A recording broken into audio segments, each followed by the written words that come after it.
இப்பதான் சரவணனுக்கு எல்லா உண்மையுமே தெரிய வருது. இந்த ரம்யாவை நம்பி நம்ம வாழ்க்கையே தொலைச்சிட்டோமே அப்படின்னு சொல்லிட்டு இப்பதாங்க எல்லா உண்மையுமே தெரிய வருது.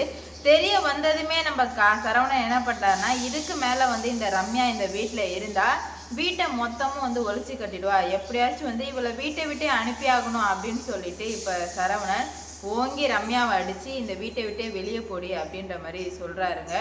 எப்படி சரவணன் எல்லா உண்மையும் கண்டுபிடிச்சாரு அப்படின்னு சொல்லிட்டு தான் இந்த வீடியோவில் பார்க்க போகிறோம். இப்போ சரவணனுக்கு கொஞ்சம் கொஞ்சமாக வந்து புரிதல் ஏற்பட்டுக்கிட்டே வருது ரம்யா மேலே. அப்படி இருக்கும் பட்சத்தில் தான் மொத்த உண்மையுமே எப்படி தெரிய வருதுன்னா, ரம்யா வந்து எல்லாருக்குமே வந்து பால் எடுத்து கொடுக்காம அவங்களுக்கு, அதாவது செண்பகம் சரவணனுக்கு மட்டும் கொடுத்துட்டு மாமனாருக்கோ கொழுந்தனாருக்கோ கொடுக்கவே இல்லை. அப்போ அவங்க சொல்கிறாங்க, என்னம்மா எங்களுக்கு மட்டும் கொடுத்த கொழுந்தனாருக்கு கொடுக்கலையா அப்படின்ற மாதிரி கேட்க, மாமனாருக்கு கொழுந்தனாருக்கு கொடுக்கலையான்னு கேட்க, அவங்களுக்கெல்லாம் கை இல்லையா, அவங்க போட்டுக்க வேண்டியதான், நான் எதுக்காக வந்துட்டு எடுத்து கொடுக்கணும் அப்படின்ற மாதிரி திமிரா சொன்னதே ஒரு மாதிரி கோவம் வந்துடுச்சு. கோவம் வரமே சரி அப்படின்னு சொல்லிட்டு அமைதியாகவே போயிட்டு இருக்காங்க செண்பகமும் சரவணனும். அப்படி இருக்கும் பட்சத்தில் தான் இவர் ரொம்ப திமிரெடுத்து என்ன பண்ணுறான்னா, மாமனார் முன்னாடியே கால் மேலே கால் போட்டு உட்காரதை பார்த்ததுமே சரவணனுக்கு ரொம்பவே கோவம் வந்துடுது. நான் கூட எங்கள் அப்பா கிட்ட இப்படிலாம் வந்து நடந்துக்கிட்டதே இல்லை, இவன் என்ன இப்படி நடந்துக்கிறாளே அப்படின்னு சொல்லிட்டு சரவணனுக்கு கோவம் வந்து, மேடம் காலை இறக்குங்க மேடம், இந்த மாதிரிலாம் எங்கள் அப்பா முன்னாடிலாம் உட்காரக்கூடாது மேடம், தப்பு அப்படின்ற மாதிரி சொல்ல, என்ன சரவணன் தப்பு இதில், என்ன கால் மேலே கால் போட்டது தப்பா அப்படின்ற மாதிரி கேட்குறாங்க. நீங்கள் கால் மேலே கால் போட்டது தப்பு இல்லை, நீங்கள் வேறு இடத்துல போய் கால் மேலே கால் போடுறது நல்லது. ஆனால் வந்து இங்கே பாருங்கள், எங்கள் அப்பா இருக்காங்க, உங்கள் கொழுந்து கார்த்திக் இருக்கான், நான் இருக்கேன், இப்படி தான் வந்து ஆம்பளைங்க முன்னாடி கால் மேலே கால் தூக்கி போட்டு உட்காருவீங்களா, மரியாதைனா என்னன்னு தெரியாதான்னு சொல்லிட்டு சரவணனுக்கு கோவம் வந்ததை பார்த்ததுமே சண்முகத்துக்கு கண்ணே கலங்கிடுச்சு. ஏன்னா தான் புள்ள இது நாள் வரைக்கும் தனக்காக எங்கேயுமே பேசினதே கிடையாது. ஆனால் இப்போ பேசினதை கேட்டதுமே சண்முகத்துக்கு கண்ணே கலங்கிடுது.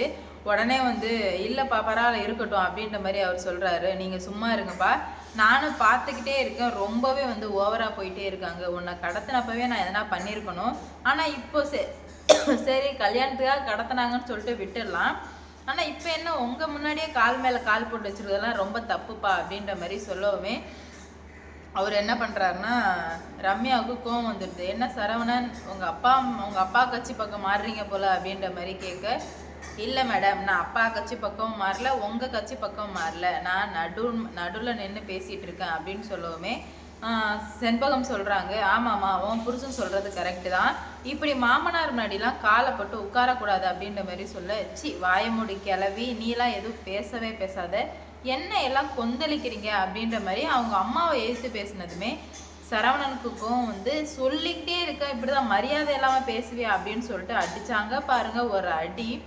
அவ்வளோதான், ரம்யாவோட கண்ணமே வந்துட்டு செவந்து போயிடுச்சு. அந்த அளவுக்கு அடிச்ச அடியில் மண்டையே குழம்பு போயிடுச்சு. என்னையே அடிச்சிட்டல்லடா அப்படின்ற மாதிரி சொல்ல, ஆமாங்க உங்களை அடிப்பேன் தான், இன்னொரு வாட்டி எங்கள் அப்பா முன்னாடி இந்த மாதிரி நடந்துக்கிட்டாலோ இல்லை குடும்பத்தை பிரிக்க எதனா வேலை பார்த்தாலோ நடக்கிறதே நல்லா இருக்காது அப்படின்ற மாதிரி சொல்லவுமே இப்போதான் மொத்த உண்மையுமே புரிஞ்சுக்கிறாரு சரவணன். சரவணனோட இந்த மாற்றம் உங்களுக்கு பிடிச்சிருந்தது அப்படின்னா 100க்கு எத்தனை மார்க் கொடுப்பீங்க அப்படின்னு சொல்லிட்டு மறக்காமல் கமெண்டில் சொல்லிட்டு போங்க. சரவணனோட மாற்றம்லாம் நல்லா தாங்க இருக்குது, ஆனால் வந்து வாழ்க்கை போனதுக்கப்புறம் வந்து யோசித்து என்ன பிரயோஜனம், முன்னாடியே வந்து சரவணன் உஷாராக இருந்திருக்கணும். இந்த ரம்யா பேச்சை நம்பி எல்லாத்தையுமே வந்து வீணடிச்சிட்டாங்க. இப்போ தான் சரவணன் ஒரு ஸ்ட்ராங்கான நிலைமைக்கு வர்றாரு. என்ன பண்ணாலும் என்ன போனாலும் கண்டிப்பாக வந்து நான் என்னோட இப்படி தான் இருப்பேன் அப்படின்ற மாதிரி ரம்யா சொன்னதை கேட்டு, சரி மேடம் உங்களுக்கு வாழ விருப்பம் இருந்தால் வாழுங்க, இல்லைனா நீங்கள் இங்கேருந்து போயிடுங்க அப்படின்ற மாதிரி சொல்லவுமே அண்ணன் சொல்கிறாங்க, சின்ன பெரியத்தான் இருங்க, ஏன் இப்போ இவ்வளோ கோவப்படுறீங்க, பொறுமையாக இருங்க, எல்லாமே நல்லதாக தான் நடக்கும், வாழாமல் எங்கே போயிட முடியும், நம்ம வாழ வச்சு காட்டுவோம், இந்த குடும்பத்துக்குன்னு ஒரு மரியாதை கௌரவம் இருக்குது, அது எல்லாத்தையும் காப்பாற்ற வேண்டியது நம்ம பொறுப்பு தான். இவங்க வந்து இங்கேருந்து போயிட்டா மட்டும் எல்லாம் சரியாயிடுமா, எதுவுமே சரியாகாது, அதனால் நம்ம வாழ வச்சு காட்டுவோம் அப்படின்ற மாதிரி சொல்கிறாங்க. இது எல்லாத்தையுமே பார்த்து ரொம்பவே கோவத்தில் என்ன பண்ணுறது போகிறதுன்னு சொல்லிட்டு அவங்களுக்கு புரியல. அப்போ தான் நம்ம சரவணன் ஒரு ஸ்ட்ராங்கான முடிவுக்கு வர்றாரு. இதுக்கு மேலே மரியாதை கொடுக்கறதா இருந்தால் இருக்கட்டும், அப்படி இல்லைன்னா இங்கே இருக்க தேவையே கிடையாது அப்படின்ற மாதிரி சொல்கிறாங்க. ரொம்பவே குழம்பியும் போயிடுறாங்க. என்னடா இது இப்படி நடந்துட்டுருக்கே அப்படின்னு சொல்லிட்டு குழப்பத்தோடே இருக்காங்க. அதனால வந்து எல்லாத்தையும் வந்து சரி பண்ணணும் அப்படின்றதுக்காக நம்ம அண்ணன் வந்து பெரியத்தான், நீங்கள் எதுக்காகவும் கவலைப்படாதீங்க, நான் உங்கள் வாழ்க்கையை மறுபடியும் பழைய மாதிரி வந்து மாற்றுறேன், நம்புங்க அப்படின்ற மாதிரி சொல்கிறாங்க.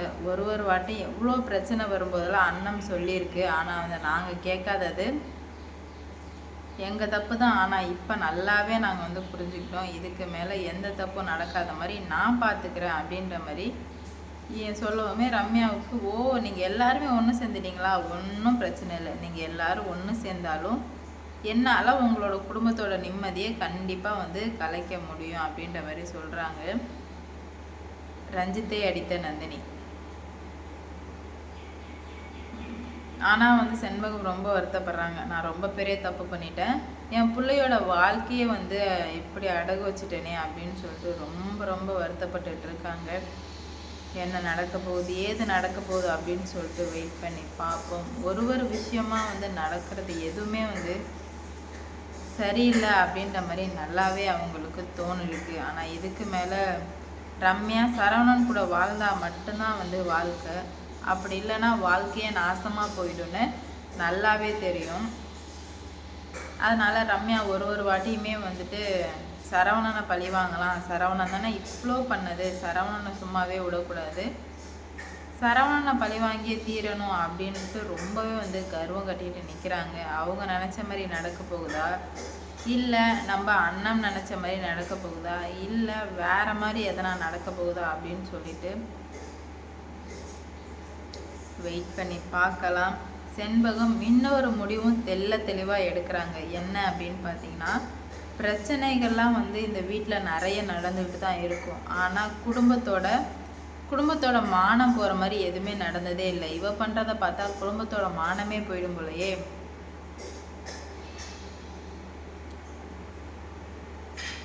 அப்படின்னு ரொம்ப வருத்தப்படுறாங்க. இப்போ தான் அன்னத்தோட அருமை கொஞ்சம் கொஞ்சமாக வந்து தெரிய வருது. இதனால் என்ன பண்ண போகிறாங்க, அடுத்து என்ன நடக்க போகுது அப்படின்னு சொல்லிட்டு வெயிட் பண்ணி பொறுமையாக பார்க்கலாம். இந்த வீடியோ பிடிச்சிருந்தா லைக் பண்ணுங்கள், ஷேர் பண்ணுங்கள், மறக்காமல் சப்ஸ்கிரைப் பண்ணிக்கோங்க. அப்போதான் நான் போடுற வீடியோ நோட்டிஃபிகேஷனாக அடுத்தடுத்து வரும்.